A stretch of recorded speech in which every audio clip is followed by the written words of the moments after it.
আচ্ছা, আমাদের পরের এক্সাম্পল হচ্ছে 4, 14 আর 18।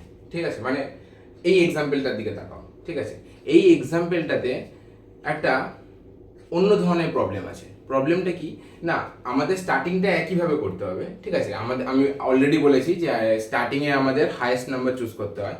তো এখানে হাইয়েস্ট নাম্বার হচ্ছে 18। ঠিক আছে, তো আমি হাইয়েস্ট নাম্বার চুজ করলাম প্রথমে।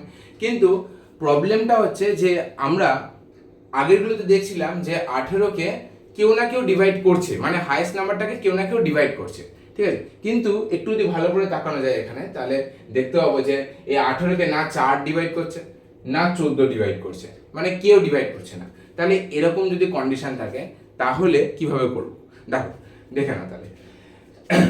যদি এরকম কন্ডিশন থাকে যে 18 হাইয়েস্ট নাম্বারটাকে কেউ ডিভাইড করছে না, তখন আমরা দেখবো আগে সবার প্রথম আমার যে কাজ হবে সেটা হচ্ছে যে এই যে সংখ্যা, এই যে তিনটে সংখ্যা দিয়েছে, এই তিনটে সংখ্যা কি এমন কোনো সংখ্যা দিয়ে ডিভিজিবল হবে কি হবে না। ঠিক আছে, যদি একটু ভালো করে তাকাই, 4, 14 আর 18 এই তিনটে সংখ্যাই কিন্তু 2 দিয়ে ডিভিজিবল হবে।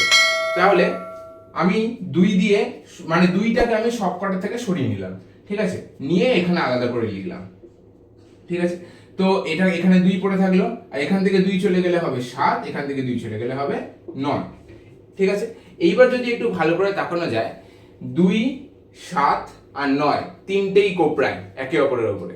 তাহলে কোপ্রাইম থাকলে, মানে আমি এক্ষুনি বলেছি, মানে আমি বলেছি তো কোপ্রাইম থাকলে যে 2 ইন্টু 7 ইন্টু 9 করে দেবো, মানে কোপ্রাইম দেখলেই তাদেরকে প্রোডাক্ট করে দেবো। ব্যাস, তাহলে অলরেডি আমি 2 লিখেছিলাম, এবার 2 ইন্টু 7 ইন্টু 9 করলাম। ঠিক আছে, তাহলে এটাই হচ্ছে আমার এলসিএম। এটা করে যেটা হবে সেটা হচ্ছে আমার এলসিএম হবে। ঠিক আছে,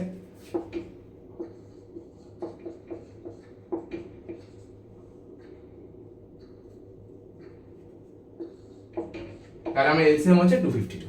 ঠিক আছে।